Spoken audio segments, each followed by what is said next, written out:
Hello friends, you're welcome to R K रोजगार study. Are K रोजगार study YouTube channel में आपका स्वागत है। यह एक नया यूट्यूब चैनल है। अगर आप वीडियो स्टूडेंट एक बार प्ले लिस्ट जरूर चेक करें, जिससे आपको हमारे पढ़ाने का तरीका और कंटेंट के बारे में पता चल सके। इस वीडियो में हम एसएससी जीडी 2025 को टारगेट करते हुए, जिसमें टोटल 39,481 पोस्ट हैं, जिसका सीबीटी यानी कंप्यूटर बेस्ड टेस्ट एग्जाम जनवरी फरवरी 2025 में होने जा रहा है, उसी भर्ती को हम टारगेट करके प्रीवियस ईयर मैथ के प्रश्नों का सोल्यूशन देखेंगे।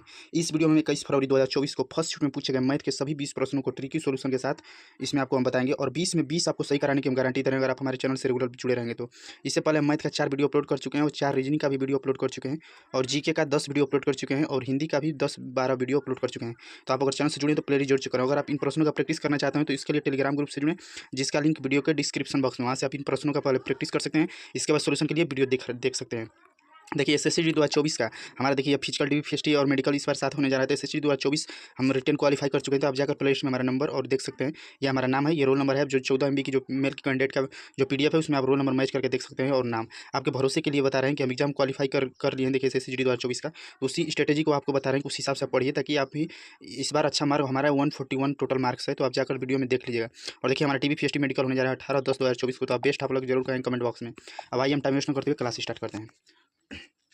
क्वेश्चन नंबर पहला, पी और क्यू एक काम को एक साथ मिलकर, पी और क्यू मिलकर एक काम को 30 दिनों में कर सकते हैं। क्यू और आर मिलकर उसी काम को 37.5 दिनों में पूरा कर सकते हैं। आर और पी मिलकर उसी काम को 150 दिनों में पूरा कर सकते हैं। तो तीनों मिलकर उस काम को कितने दिनों में पूरा करेंगे? देखिए इसके लिए पहले लिख लेंगे पी प्लस क्यू। तो पी प्लस क्यू कितना कर रहे हैं? तो 30 दिन में।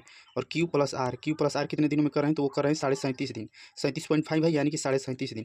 37.5 दिन को जब कन्वर्ट करेंगे तो हमारा हो जाएगा 35 गुना के 70, यानी कि 75/2 दिन। और क्यू और आर प्लस पी मिलकर कर रहे हैं 150 दिन में। अब देखिए अगर 150 में हम 1 से भाग करेंगे तो क्या कोई आंसर में प्रॉब्लम होगी? नहीं। अगर 30 में अगर आप 1 से भाग करेगा तो 30 ही आएगा। इसको बटा में इसलिए किए कि क्यू प्लस आर का मान बटा में है, तो सभी का मान बटा में कर दें। इसके बाद इसको हम डायरेक्ट उल्टा कर देंगे। ये हमारा ट्रिक है कि इससे उल्टा कर देते हैं। तो 1/30 हो जाएगा, इसे उल्टा करेंगे तो 2/75 हो जाएगा, इसे उल्टा करेंगे तो 1/150 हो जाएगा। इसके बाद हर का एलसीएम लेंगे, जो टोटल वर्क हो जाए, जिससे हम कुल काम निकालेंगे। तो उसमें क्या होगा? तो कुल काम निकालने के लिए हरों का एलसीएम, हर का लॉस लेना होगा। तो हर का लॉस होगा तो 30, 75 और 150। 30, 75 और 150 का एलसीएम कितना हो जाएगा? तो 150। 150 लॉस हो गया। अब इसका एफिशिएंसी निकालेंगे। एफिशिएंसी होता है एक दिन का काम। तो क्यू, अब देखिए 150 ऐसे हम लिख ले रहे हैं आपको सुविधा के लिए। अब इसमें हम 1/30 से इसको भाग करेंगे तो 30 और 5, तो यानी कि क्यू प्लस आर का मान हो जाएगा 5। इसके बाद इसका हो जाएगा 75 दूनी के 150 और 2 दूनी के 4, इसका 4 हो जाएगा। इसके बाद इसका हो जाएगा 150 से 150 कट जाएगा तो 1 हो जाएगा। अब ये हर को काट देंगे तो हमारा सिम हो गया। क्यू प्लस आर एक दिन में 5 काम कर रहे हैं, क्यू प्लस आर कर रहे हैं एक दिन में 4 काम, और पी प्लस क्यू कर रहे हैं एक दिन में 5 काम, और आर प्लस पी एक दिन में कर रहे हैं 1 काम, दोनों लोग मिलकर। अब देखिए हम निकालेंगे कि P plus Q plus R का एक दिन का काम क्या है, एक दिन का काम कितना है? तो ये देखिए दोनों लोग मिल, 2 पी, देखिए 2 पी हैं, 2 पी 2 क्यू और 2 आर मिलकर, 2 पी 2 क्यू और 2 आर मिलकर एक दिन में काम कर रहे हैं 5 4 9, 5 और 4 9 1 10 काम, 5 4 9 1 10 काम। 2 पी 2 क्यू और 2 आर मिलकर एक दिन में कर रहे हैं तो 10 काम। तो 1 पी और 1 क्यू और 1 आर का हो जाएगा। तो P plus Q plus R मतलब 1 पी 1 क्यू और 1 आर मिलकर करेंगे कितना काम करेंगे? तो वो करेंगे 10/2 काम। 10/2 यानी कि 2 पंचे 10, 10/2 कर देंगे, क्योंकि दोनों देखिए 2 पी 2 पी और 2 क्यू और 2 आर मिलकर कर रहे हैं 10 काम। तो 1 पी 1 क्यू और 1 आर मिलकर करेंगे 10/2 काम, यानी कि 5। यानी कि P plus Q plus R एक दिन में मिलकर कितना काम करेंगे? तो करेंगे 5 काम। टोटल काम कितना करना है? तो करना है 150 का। रहा है कि तीनों मिलकर उस काम को कितने दिनों में करेंगे? तो तीनों मिलकर एक दिन में 5 काम कर रहे हैं, टोटल हमको काम करना है 150। तो 150 में 5 से भाग कर देंगे, जो हमारा सही आंसर हो जाएगा 30। तो 30 इज द राइट आंसर। इसी प्रकार आप इन प्रश्नों को आप सेकंडों में सॉल्व कर सकते हैं 1 मिनट के अंदर। आप प्रैक्टिस के ऊपर आपके डिपेंड करता है कि आप कितना अच्छा प्रैक्टिस कर रहे हैं। तो हमारे चैनल से रेगुलर बेसिस पे जुड़े रहें, वीडियो को सपोर्ट करते रहें इस प्रकार कंटेंट पाने के लिए। देखिए 2024 मेरिट टेस्ट में हमारा नाम है। आप जाकर इस वीडियो को देखिएगा, हम आपको फुल स्टडी के साथ बताएंगे किस प्रकार तैयारी की, कितना हमारा देखिए 141 हमारा टोटल स्कोर है। 2 महीना पहले वीडियो अपलोड किए हैं, जिसमें प्रेजेंट टाइम में 1200 व्यू है। तो आप इस वीडियो को जाकर देखिए, जरूर देखें और चैनल को सपोर्ट करें। अगर आप एसएससी जीडी 2024 में 39,481 में अगर एक पोस्ट आप लेना चाहते होंगे तो किसी धनराशि पर 20 वर्षों के लिए प्राप्त साधारण ब्याज उस धनराशि का 2/5 है। तो मान लीजिए कि धनराशि हमारी है 100 और साधारण ब्याज कह रहा है कि 20 वर्ष में, 20 वर्ष में साधारण ब्याज 2/5 मिल रहा है, यानी कि 100 का हो जाएगा 2/5, 500 हो जाएगा 20 पंचे 100, यानी कि 5 दूना के 40, यानी कि 2 वर्ष में हो रहा है 40 ब्याज मिल रहा है। तो कह रहा है कि ब्याज की दर, तो दर निकालने के लिए होता है, दर होता है 1 वर्ष का साधारण ब्याज ही दर कहलाता है। तो 1 वर्ष का हो जाएगा 40/2, यानी कि 20%। तो दर क्या होता है? तो दर होता है 1 वर्ष का 2 दूनी के 4, यानी कि 20 पंचे 60 और 20 के 40। और देखिए सॉरी 20 वर्ष का है, हम 2 वर्ष लिख दिए, इसलिए कह रहे हैं मैच नहीं कर रहा उत्तर। तो 20 हो जाएगा 20 दूना के 40, यानी कि दर हो जाएगा 2% की दर से। तो 2% इसका सही आंसर हो जाएगा। 2% is the right answer. Next प्रश्न, एक मिश्रण में दूध और पानी का अनुपात 2:3 है। देखिए एसएससी का देखिए हम आपको फिजिकल मेडिकल सभी का प्रोसेस पता है किस प्रकार होता है क्या होता है। मैथ का देखिए प्रीवियस ईयर का सोल्यूशन दिया है 5 दिन पहले, फिर देखिए 6 दिन पहले रीजनिंग का दिया है, फिर मैथ का दिया है, फिर रीजनिंग का मैथ का। तो इसी प्रकार आप जाकर प्लेलिस्ट में वीडियो जरूर देखिए। तो दूध और पानी, दूध को यानी मिल्क लिख रहे हैं और पानी को लिख ले रहे हैं वाटर। इनका अनुपात कितना है? तो इनका अनुपात है 2:3। मिश्रण में थोड़ा सा दूध मिलाया जाता है जिसके कारण दूध और पानी का अनुपात 10:3 हो जाता है। यानी दूध हो जाता है 10 और मिश्रण पानी हो जाता है 3। तो देखिए मिश्रण में क्या कर रहा है? तो मिश्रण में कर रहा है सिर्फ थोड़ा सा दूध मिलाया जाता है। पानी की मात्रा के साथ कोई छेड़खानी नहीं हो रहा है। तो देखिए पानी की मात्रा क्या सेम है? तो बिल्कुल ही सेम है। पानी की मात्रा को सेम कर लेंगे तो इसमें पहले से ही पानी की मात्रा सेम है। तो पानी की मात्रा सेम है तो दूध में कितने की बढ़ोतरी हुई? तो दूध में 8 की बढ़ोतरी हुई है। दूध में 8 की बढ़ोतरी हुई। दूध में कितने की बढ़ोतरी हुई? तो दूध में 8 की बढ़ोतरी हुई है। तो कह रहा है कि प्रारंभिक मिश्रण में मिश्रण के प्रतिशत के रूप में कितना दूध मिलाया गया था? तो कितना दूध मिलाया गया था? तो मिलाया गया था 8। और टोटल कितना मात्रा था? तो टोटल वाटर और मिश्रण के बारे में कह रहा है ना कि मिश्रण के प्रतिशत से। तो मिश्रण था 3, 2, 5, वाटर और पानी का। इसके बाद परसेंटेज के लिए 100 करेंगे तो 5 से करेंगे तो 20, 5, 100 और 8 दूनी के 16 यानी 160%। 160% इसका सही आंसर हो जाएगा। नेक्स्ट प्रश्न, एक व्यक्ति एक पेन में एक व्यक्ति 1 रुपये में 35 पेन खरीदता है। एक व्यक्ति 1 रुपये में 35 पेन खरीदता है। उससे 1 रुपये में कितने पेन बेचने चाहिए ताकि उसे 40% का लाभ हो? तो कितने पेन बेचना चाहिए? तो खरीदा है कितने में? तो खरीदा है 35 में।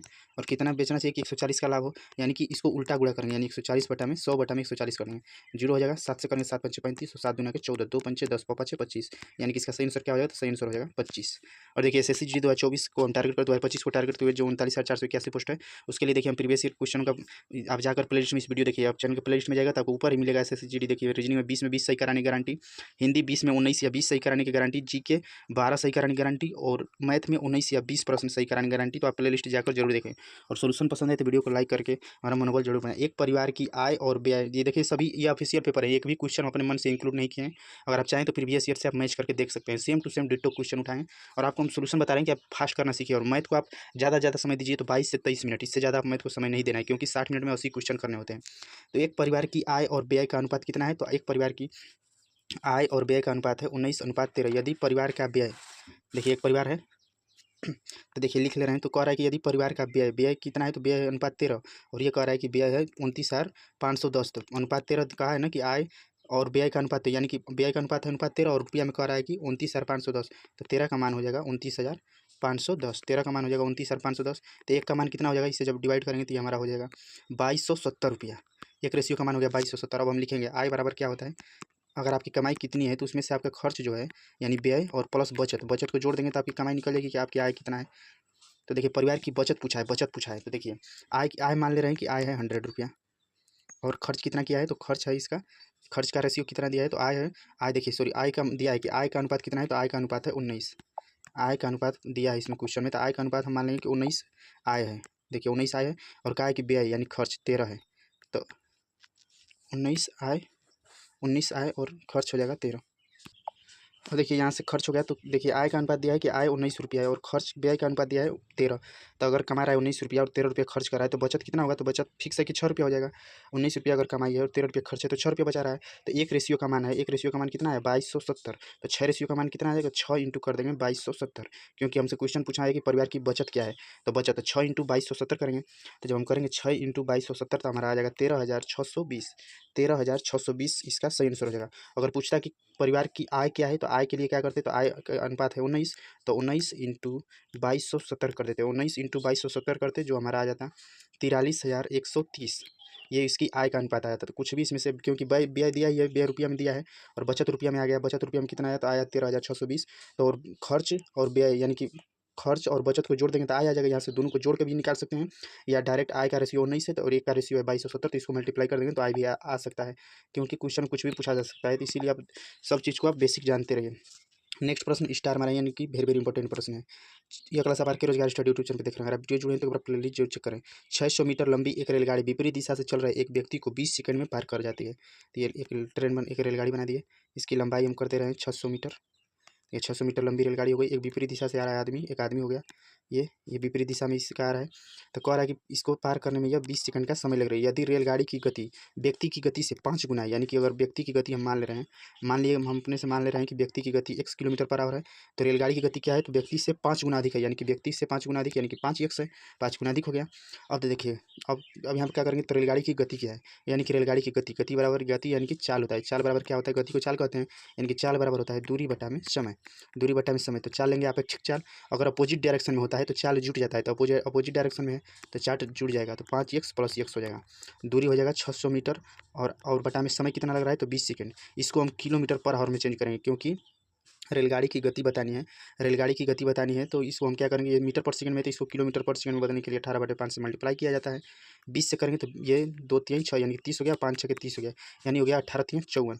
और ये हो जाएगा 5x और 1x 6x, 6x बराबर 54 हो जाएगा, तो x बराबर कितना हो जाएगा, तो 6x बराबर हो जाएगा, 6x बराबर हो जाएगा 54 और x बराबर हो जाएगा 18 3 54, 18 3 54। देखिए यहाँ पे थोड़ा सा मिस्टेक कर दिया, हम जल्दबाजी में कैलकुलेशन करेंगे, 54 नहीं होगा।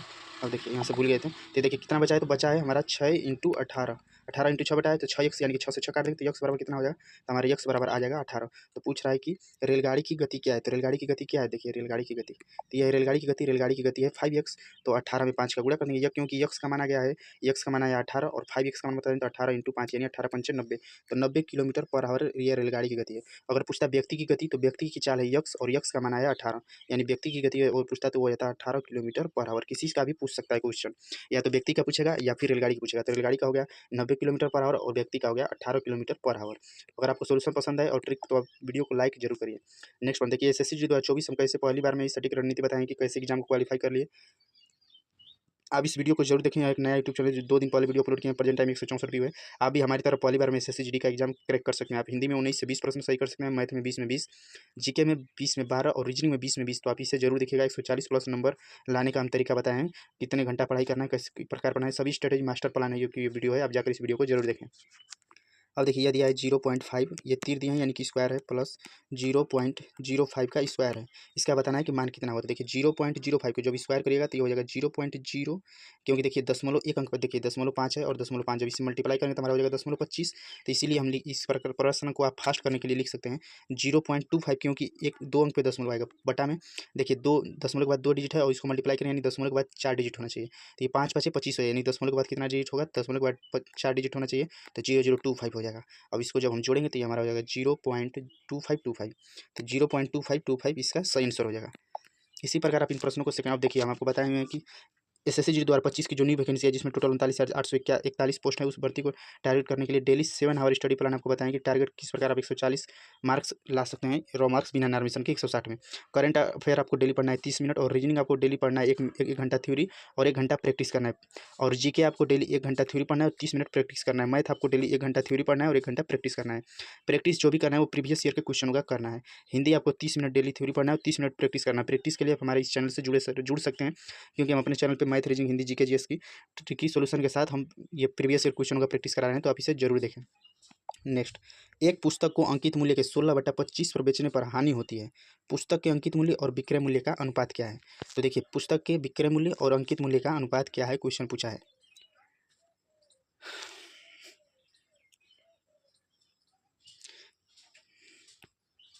तो देखिए हानि हुआ है ना, तो कह रहा है अंकित मूल्य और बटा में क्या है, विक्रय मूल्य। दोनों मूल्य का बात क्या है, और कह रहा है कि हानि हुआ है, तो हानि हुआ है तो अंकित मूल्य 25 हो गया और बटा में हानि हो गया 16, विक्रय मूल्य हो गया 16। तो अगर 16 रुपये की वस्तु है और अगर 25 रुपये की वस्तु है और 16 रुपये में बेचा है, तो बिल्कुल कह रहा है बेचने पर हानि होता है।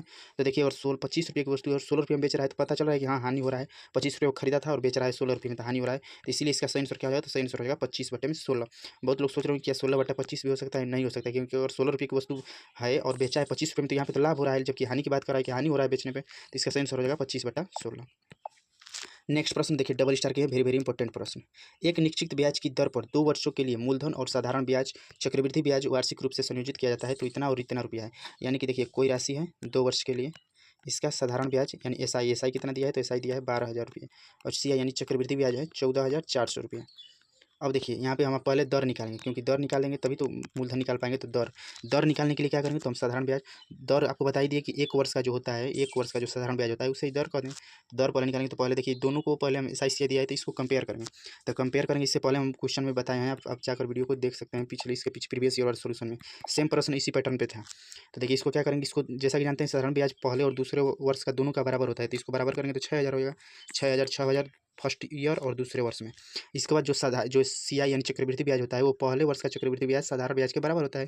तो 6000 हो गया, तो 6000 हो गया, तो 14400 में से 6000 हो गया, यानी कि जो बचा वो दूसरे वर्ष का ब्याज हो गया। तो दूसरे वर्ष का ब्याज कितना हो जाएगा, 8400, ये दूसरे वर्ष का चक्रवृद्धि ब्याज हो गया, और पहले वर्ष का हो गया 6000। यहाँ से आप दर निकालेंगे, तो दर निकालने के लिए क्या, इसको आप ट्रिक कहिए या जो भी कह लीजिए कि यहाँ से कंपेयर करते हैं।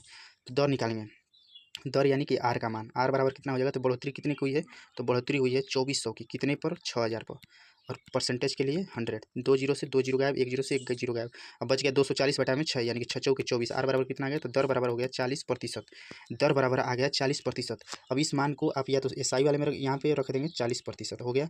अब या तो आप इससे कंपेयर कर लीजिए SI से या CI से, तो CI से कंपेयर करना थोड़ा सा टफेस्ट हो जाता है, तो हमको SI से कंपेयर कर देना है। तो SI से कंपेयर करेंगे, तो SI यानी कि साधारण ब्याज कितने है, तो ये हो जाएगा 40% की दर से 2 वर्ष का साधारण ब्याज है 12000 रुपये। तो दर बताना है, तो दर यहाँ से सॉरी क्या बताना है, मूलधन, तो मूलधन निकालेंगे। तो मूलधन निकालेंगे तो ये देखिए दर कितना है, तो साधारण ब्याज का मान हो जाएगा, साधारण ब्याज बराबर होता है 80%, तो 40 दूना के 80, तो 80% का मान कितना हो जाएगा, 12000 रुपये।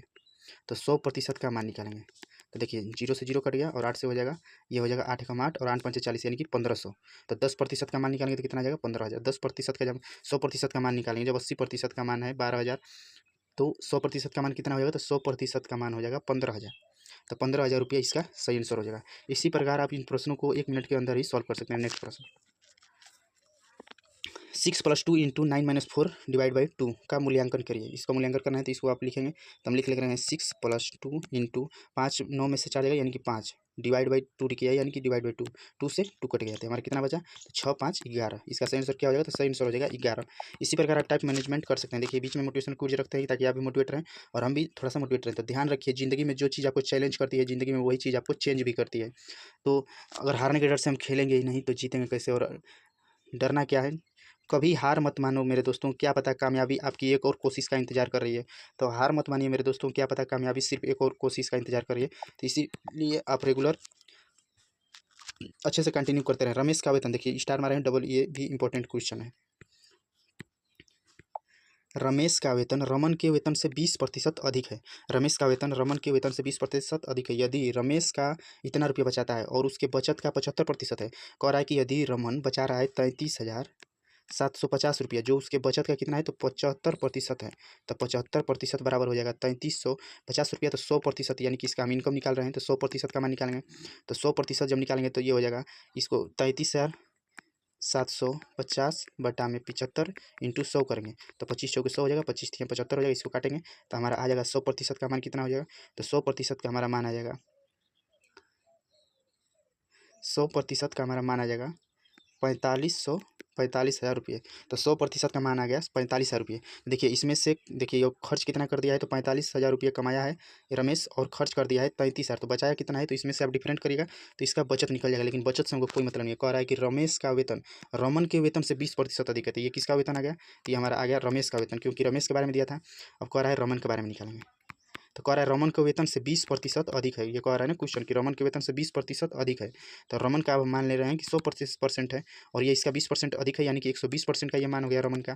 तो 120% का मान हो गया 45,000।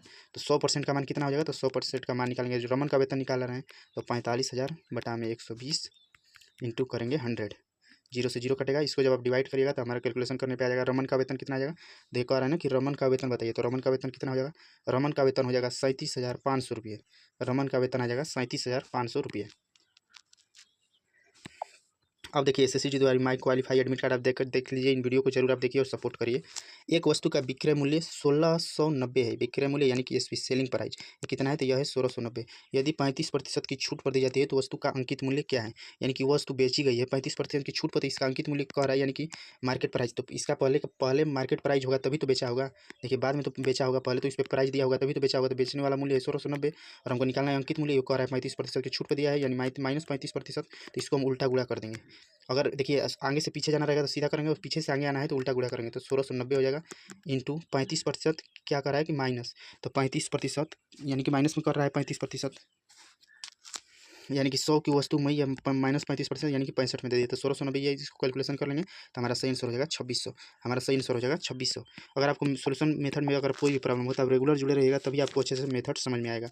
नेक्स्ट प्रश्न 2+3 2.3 के ऊपर बार है और +4.3 के ऊपर बार है, तो इसका रूल होता है कि पूरा संख्या को लिख लेते हैं, इसके बाद जो बिना बार की संख्या होती है उससे हम घटा देंगे, और जितना बार होता है उसको बटे में 9 डाल देते हैं। इसके बाद देखिए पूरी संख्या कितना है 43, बिना बार की संख्या कौन सी है 4, और कितने पे बार है एक संख्या पे है तो 1 9 लिख दिए। इसके बाद दोनों को कंपेयर कर लेंगे, तो ये हमारा हो जाएगा 21/9 इंटू ये हो जाएगा 39/9। एलसीएम कितना हो जाएगा, तो एलसीएम हो जाएगा 9, और बटा में दोनों को जोड़ देंगे तो ये हो जाएगा 60, तो 60/9 को गुणा करेंगे तो हमारा आ जाएगा 20/3, 3 3 के 9, 20 3 60, तो 20/3 इसका सही आंसर हो जाएगा। अब देखिए नेक्स्ट प्रश्न 27 × 50, तो जो भी ब्रैकेट में रहता है उससे कैलकुलेशन आप कर लेंगे तो आपको अच्छा रहेगा। तो 1350 हो गया, डिवाइड यानी कि बटे में कितना दिया है 25, और इंटू दिया है 5, इंटू दिया है 5, यहाँ तक हम कैलकुलेशन कर लिए। इसके बाद देखिए 14 - 15, 15 - 14 करेंगे तो कितना आ जाएगा, तो ये ब्रैकेट में आ जाएगा 1, प्लस हो जाएगा 25, और 800 में 25 का भाग करेंगे तो हमारा आ जाएगा 32। अब देखिए 5 से कटाएंगे तो 5 × 5 = 25, और इसको 5 से कटाएंगे तो हमारा हो जाएगा 5 दूनी 10 और 5 7 35, यानी कि 270 हो जाएगा, और प्लस हो जाएगा ये 32, तो 270 और 32 जोड़ दीजिएगा तो हमारा सही आंसर हो जाएगा 302। 302 is the right answer. Next प्रश्न, प्रश्न नंबर 15, ये सभी प्रश्न ऑफिशियल प्रश्न है मैथ के। 35 कर्मचारियों की औसत आयु के रुपये है, तो देखिए कह रहा है कि 35 कर्मचारियों की औसत आयु के रुपये है, यानी कि औसत के है तो इनका योग कितना हो जाएगा, तो योग हो जाएगा 35 के। अब कह रहा है यदि प्रबंधक की आय भी शामिल की जाए तो औसत आय 19,000 रुपये हो जाती है। यदि प्रबंधक की आय शामिल कर लीजिए, तो प्रबंधक की आय शामिल कर लें तो 36 लोग हो गए, तो कह रहा है कि नया औसत कितना हो जाता है, नया औसत हो जा रहा है 19,000 रुपये। तो इसको गुणा करेंगे तो हम इसको जब मल्टीप्लाई कर लेंगे तो हमारा आ जाएगा 36 इंटू यानी कि 6,000, 6,84,000, इसका ये इसको मल्टीप्लाई करिएगा तो आ जाएगा। इसके बाद देखिए कह रहा है कि यदि प्रबंधक की आय 5400 रुपया, यदि प्रबंधक की आय 54,000 है, तो इसमें से प्रबंधक की आय को घटा दे रहे हैं, तो प्रबंधक की आय घटा देंगे कितना दे दिया है क्योंकि 54,000 है, तो 54,000 इसमें से माइनस कर देंगे, तो 54,000 माइनस करेंगे तो हमारा आ जाएगा 6,30,000, सॉरी 63,000, 63 हमारा आ जाएगा। 6,84,000 था, इसमें से 54,000 इसका माइनस कर दिया तो 63,000 हमारा आ जाएगा। यह तो के का मान हो जाएगा, तो एक तो कह रहा है के का मान, यानी के का मान तो 35, देखिए 35 के का मान कितना हो जाएगा, तो 35 के का मान हो जाएगा 63,000, 35 के का मान हो जाएगा 63,000, तो के का मान निकालिएगा तो के का मान हो जाएगा 63,000 बटा में 35, ये हमारा आ जाएगा सही आंसर 18,000, इसका सही आंसर हो जाएगा 18,000। नेक्स्ट प्रश्न, तो देखिए अगर आप चैनल से जुड़े तो आप जाकर प्लेलिस्ट में देखिए, इन वीडियो को हम अभी हाल ही में अपलोड किए हैं, तो आप जाकर वीडियो को जरूर देखें और सपोर्ट करें। नेक्स्ट प्रश्न, 22 शिक्षकों की औसत आयु 64 वर्ष है, तो 22 शिक्षक हैं जिनकी औसत आयु है 64 वर्ष, तो इसका हम निकालेंगे कि इनका पूरा यानी कि योग कितना हो जाएगा, तो योग हो जाएगा 1408। यदि उस समूह में एक नया शिक्षक शामिल रहता है, तो पहले 22 लोग थे, एक नया शिक्षक आ गया 23 लोग हो गए, औसत एक बढ़ गया, तो पहले औसत 64 था तो एक बढ़ गया, तब हो गया 65। अब इसको जब मल्टीप्लाई करेंगे तो हमारा आ जाएगा 1495। तो कह रहा है नए शिक्षक की आयु क्या है, तो 1495 को इसमें 1495 में से 1408 घटा देंगे, यानी कि हमारा 87 नए शिक्षक की आयु हो जाएगी, 87 इसका सही आंसर हो जाएगा। नेक्स्ट प्रश्न, यह क्लास आप आर के रोजगार स्टडी यूट्यूब चैनल पर देख रहे हैं। अगर आप वीडियो जुड़े हैं तो प्ले लीस्ट जरूर चुके हैं, और पीडीएफ पाने के लिए टेलीग्राम ग्रुप से जुड़े, जिसका लिंक वीडियो के डिस्क्रिप्शन बॉक्स में है। 512 का 64% दिया है कि 512 का 64% परसेंटेज के लिए 100 कर दिए, प्लस 215 का 46% यानी कि 46/100, इसको मल्टीप्लाई करेंगे तो ये देखिए 16 चौके 64, ये हो जाएगा 25 चौके 100, और ये हो जाएगा 46/में है तो 23 दूना के 46 और 50 दूना के 100, और इसको जब हम मल्टीप्लाई करेंगे, जब आप कैलकुलेशन करिएगा तो ये हमारा आ जाएगा कितना ही, तो ये हो जाएगा 8,192 बटा में आ जाएगा 25, और ये कितना आ जाएगा, क्या आ जाएगा 43 इंटू 23, 43 इंटू 23 बटा में हो जाएगा 10, 5 से कटाएंगे इससे, तो जब इसे आप कैलकुलेशन करिएगा तब कैलकुलेशन करेंगे तो हमारा आ जाएगा, इसको पॉइंट में करेगा तो 327, क्योंकि पॉइंट में भाग जाएगा तो 327.68, और प्लस ये वाला आ जाएगा 98.9। जब दोनों को हम जोड़ेंगे तो हमारा हो जाएगा 426, तो 426.58 इसका सही आंसर हो जाएगा। नेक्स्ट प्रश्न, यदि कुल वस्तुओं का 70%, देखिए मान ले रहे हैं कि कुल वस्तु कितना है, तो कुल वस्तु है 100, तो कह रहा है यदि कुल वस्तुओं का 70%, तो 100 का 70% निकालेंगे तो कितना हो जाएगा 70, 20% के लाभ पर बेचा जाता है। तो जो 70 है उसे कितना बेच रहा है, तो बेच रहा है 20% के लाभ पर। इसे गुणा कर देंगे तो हमारा कितना आ गया, तो आ गया 14।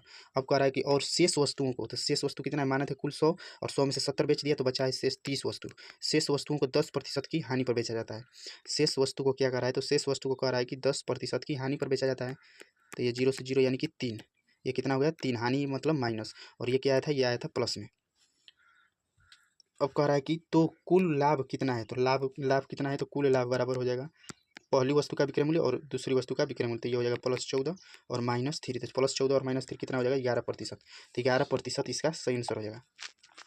नेक्स्ट प्रश्न, अरविंद एक काम को देखिए, डबल स्टार यानी वेरी वेरी इंपॉर्टेंट प्रश्न है, वेरी वेरी इंपॉर्टेंट।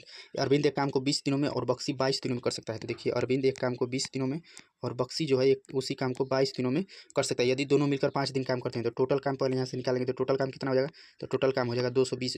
ये दोनों का एलसीएम है, इफिशियंसी निकालेंगे, यानी एक दिन का काम, तो एक दिन में अरविंद कितना काम कर रहा है, तो 220 में 20 से भाग करेंगे, तो 220 में यानी कि 11 और 22, 220 में 22 से भाग करेंगे तो बक्सी का निकल जाएगा एक दिन का काम, जो कि हो जाएगा 10। तो 11 और 10, तो अरविंद एक दिन में 11 काम कर रहा है, बक्सी एक दिन में 10 काम कर रहा है, टोटल काम करना है 220। कह रहा है कि दोनों मिलकर 5 दिन काम किए, यानी दोनों मिलकर 5 दिन तक काम किए, तो एक दिन में दोनों कितना काम कर रहे हैं, तो 11 और 10 21, एक दिन में ये दोनों मिलकर 21 काम कर रहे हैं, 5 दिन दोनों साथ काम किए हैं, तो कितना हो जाएगा, तो ये हो जाएगा 5 दूनी 10 यानी कि 105। इसमें से 105 काम माइनस हो गया, इसमें से 105 काम कर दिए, तो शेष काम का भाग बताना है। देखिए भाग पूछा है, भाग यानी कि भाग पूछा है, ये नहीं पूछा है कि शेष काम कितना है, कितना किए हैं, उससे नहीं पूछा है, सिर्फ पूछा है कि शेष काम का भाग बताइए। तो शेष काम का भाग निकालने के लिए क्या करिए, तो टोटल काम कितना किए हैं 105, और टोटल काम करना कितना था, तो करना था 220। इसको हम डिवाइड करेंगे तो ये हमारा आ जाएगा 21/44। अब देखिए 21/44 हो गया। अब ऐसे सिचुएशन में क्या करना होता है कि शेष जब भाग की बात होती है तो मान लेते हैं कि कुल 1 है और एक में से हो गया कितना, तो 21/44, तो 44 माइनस 21 बटा में कितना हो जाएगा 44, तो 21 में से 44 जाएगा यानी कि 23, 23/44 इज द राइट आंसर। तो इसका सही आंसर हो जाएगा 23/44, 23/44 इसका सही आंसर हो जाएगा। नेक्स्ट प्रश्न, प्रश्न नंबर 20, उस त्रिभुज की ऊंचाई ज्ञात कीजिए जिसका आधार 8 तथा क्षेत्रफल 576 सेंटीमीटर स्क्वायर है। तो देखिए त्रिभुज का क्षेत्रफल का फार्मूला क्या होता है, तो त्रिभुज के क्षेत्रफल का फार्मूला होता है 1/2 गुणे आधार गुणे ऊंचाई। तो क्षेत्रफल कितना दिया है, तो क्षेत्रफल दिया है 576, क्षेत्रफल दे दिया है 576 और 1/2 लिख देंगे। आधार का मान कितना दिया है, तो आधार का मान दिया है 8 और ऊंचाई का मान पूछा हुआ है, तो ऊंचाई का मान पूछा हुआ है। इसको करेंगे तो 2 चौके 8 और 4 से कटाएंगे तो ये हो जाएगा 4 एकम 4, 4 चौके 16 और 4 चौके 16, यानी कि ऊंचाई बराबर कितना आ गया, तो ऊंचाई बराबर आ गया 144। 4 से इसे जब डिवाइड करेगा तो 4 एकम 4 और 4 चौके 16 और 4 चौके 16 यानी कि 144 सेंटीमीटर इसका सही आंसर हो जाएगा। इसका सही आंसर कितना हो जाएगा, तो सही आंसर हो जाएगा 144 सेंटीमीटर। नेक्स्ट प्रश्न, देखिए नेक्स्ट पेज और अंतिम page. Thanks for watching, video देखने के लिए धन्यवाद। और वीडियो पसंद इसे लाइक करिए, शेयर करिए, चैनल को सब्सक्राइब करके बेल आइकन जरूर प्रेस करें, जिससे हम कोई वीडियो को अपलोड करें तो आपको नोटिफिकेशन जरूर मिले। कमेंट बॉक्स में सोल्यूशन से रिलेटेड कमेंट करके जरूर बताएं। आरके रोजगार स्टडी पर ये आप क्लास देख रहे हैं, एक नया यूट्यूब चैनल है। अगर आप वीडियो जुड़े तो प्ले लिस्ट जरूर चेक करें और ज्वाइन टेलीग्राम पर फ्री पीडीएफ। इन क्लास की पीडीएफ पाने के लिए टेलीग्राम ग्रुप से जुड़े, जिसका लिंक वीडियो के डिस्क्रिप्शन बॉक्स में है। यह क्लास स्पेशली जो SSC GD 39,481 पोस्ट है उस भर्ती को टारगेट करते हुए जो जनवरी फरवरी 2025 में होने जा रहा है उसके लिए हम यह क्लास दे रहे हैं। और देखिए SSC 2024 का एग्जाम हम क्वालिफाई कर चुके हैं, तो आप जाकर प्ले लिस्ट में इन वीडियो को देख सकते हैं। और अगर वीडियो पसंद आए, सोल्यूशन पसंद आए तो वीडियो को लाइक करिए, शेयर करिए, चैनल को सब्सक्राइब करके बेल आइकन जरूर प्रेस करें और कमेंट बॉक्स में कमेंट करके वीडियो से रिलेटेड अपनी राय जरूर दीजिए। Thanks for watching. और आप मैथ को इन प्रश्नों को आप 20 मिनट में सॉल्व 22 से 24 मिनट में सॉल्व करने का प्रयास करें। थैंक्स फॉर वॉचिंग, धन्यवाद।